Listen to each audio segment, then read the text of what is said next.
بسم الله الرحمن الرحيم. الحمد لله والصلاة على رسول الله وعلى آله وصحبه ومن والاه. ئێمە وەکو دەستەیەک لە مامۆستایان بانخوازانی شاری هەولێر بڕیارماندا کۆڕێکی جەماوەری لە هۆڵی میدیا ببەستین بە شێوەیەکی یاسایی بە شێوەیەکی قانونی.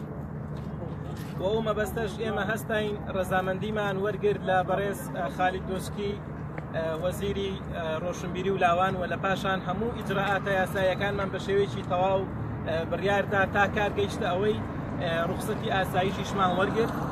لە پاشان پێیان گوتین ئێوە لە ڕۆژی سێشەممە بڕۆن ئیشی خۆتان بکەن.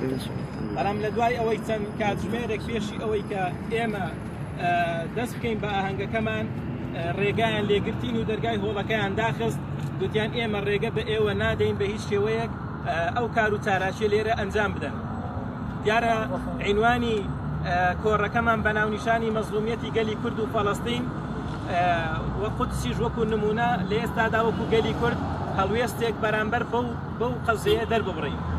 بۆیە ئێمە لێرەوە ئیعلانی دەکەین کەوا لە وڵاتەدا ئازادی نییە و وەزیرێکی گەورە و گران کە لەسەر پشکێکی حیزبێکە بڕیار دەدا بە پێدانی تەنها قاعەیەکی بەسیط ئێمە هەموو شتێکی یاساییمان بەرامبەری ئەنجام داوە و کردووە، بەڵام مدیرێکی خواری خوارەوە کە سەر بە پارتی دیموکراتی کوردستان ڕێگەمان نادا.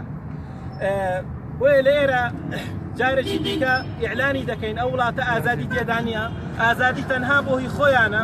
جەماعەتێک پێشی ئێمە لە ئێرەدا بوون بەبێ ئیجازە تەنها بۆ شانۆگەری و کۆمەڵێک لەو شتانە ڕێگەیان پێدان و ئاساییە، بەڵام بۆ قەزیەیەک کە قەزیەتەوەیەکە کە باسی مەزلومیەتی خۆمانە وەکو میلەتی کورد، کە باسی قەزیەیەکی وەکو گەلی فەڵەستینە کە دوو میلەتی چەوساوە و هەژاری، کە دوو میلەتی چەوساوەین، کە قودس بۆتە کێشەیەکی گەورە بۆ ئومەتی ئیسلام و پایتەختی ئومەتی ئیسلامیە لە ئێستادا بە تەوقیعێکی شاخاوی کەسێکی وەکو دۆناڵد ترامپ دەگوازرێتەوە و دەکرێت پایتەختی دەوڵەتی قەوارەی زایینی.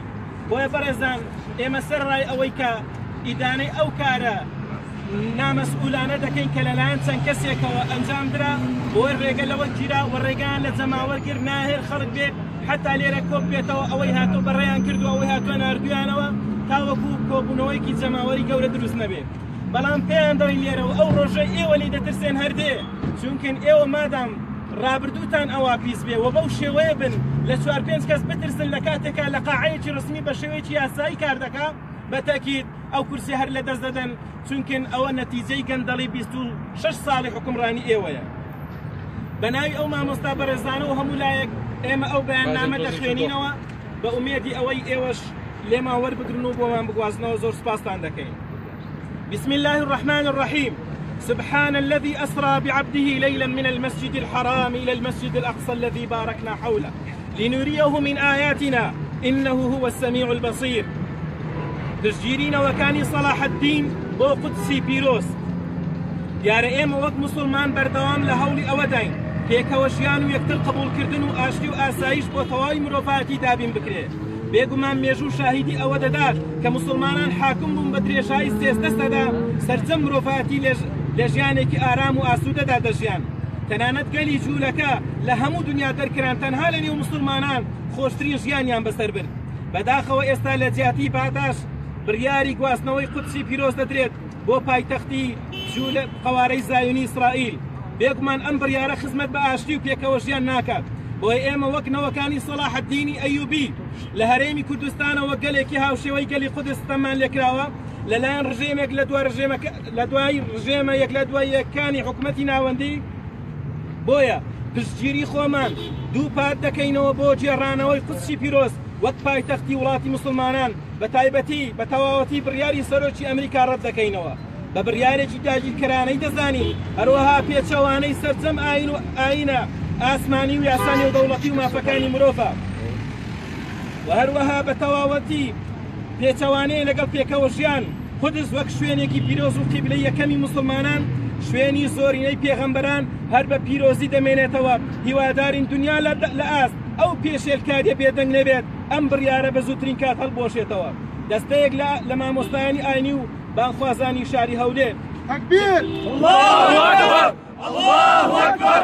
الله أكبر لا إله إلا الله محمد رسول الله ودشمانويس بيامك بدين بۆ هەموو ئەوانەی کە دەڵێ کورد جوولەکەیە کورد دۆستی جوولەکەیە کورد ئەوایە دەمانەویست ئەوڕۆ لێرەوە بیسەلمێنین بۆ هەموو دنیا کە ئێمە سەر بە خۆمانین کە ئێمە عەمیلی هیچ کەسێک نین کە کورد تەنها پشتی بەخوای گەورە بەستووە و ئەوانەشی پێیان وابوو ڕێگەمان نادەن تەنها لەبەرەوەی قەسیەکەی ئێمە لەسەر قەواری زایۆنی جوولەکەیە نەک لەگەڵ هەموو جوولەکەش ڕێگەمان لێ دەگرن ئەبەوە دەیسەلمێنن کە ئێمە دەخەنە ژێر پرسیارەوە گەلی کورد دەخەنە ژێر پرسیارەوە باشە کە خۆیان بەو دۆستایەتە دەزانن لەکوێ دیفاعیان لێکرا باشە ئەوان کە دێن ڕێ لە ئێمە دەگرن بۆ ناتوانین بەرگەی تەنها 2 سەعات بگرن بەرگریکردن لە خاکی هەرێمی کوردستان لە ماوەی کونفەیەکونێکدا ئەو خاکیان تەسلیمی ئەو کەسانە کردەوە کە ئێمە بە خوێنی خۆمان بە خوێنی پێشمەرگە بە خوێنی 1700 پێشمەرگە 11,000 بریندار کە ئێستا لە ماڵەوە هەموو دەناڵێنن ئامادە بوون تەنها لە چاوتروکانێکا تەسلیمیان کرد و ئازای و شەجاعەتی ئەو هێزانە بۆچی تەنها بە ئێمە دەوێرین کە بێچەچین بە ئێمە دەوێرین کە ئێمە هێزێکی مەدەنین هێزێکین دەمانەیە بە ئاشتیانە بە شێوەیەکی ڕێکوپێک بە شێوەیەک دوور لە تونند و تیژی تەنها تعبیر لە ڕێی خۆمان بدەین کوا ئەو نیشتیمانە کوا حکومەتەکەی کاکنی چیروان بارزانی کە حکومەتێکی وین کە فراوانە کە ڕێز کە مۆزەفێکی خواری خوارەوە ئیهانەی تەوقیعی وەزیرەکەی دەکا و قبوڵی ناکە و دەرگامان لێدا دەخات بۆ جارێکی دیکە بە خێراتنتان دەکەین و ڕێگە لەو هەموو خەڵکە گیراکەوە بەشدار بێ لێرە ئێمە سپاسیان دەکەین بەخێر بێن نیەت دەور دەبینێ لێرە خوای گەورە ئەجر و پاداشتان داتەوە وەسەلام عەلەیکوم وەرەحمەتوڵڵا وبەرەکاتوه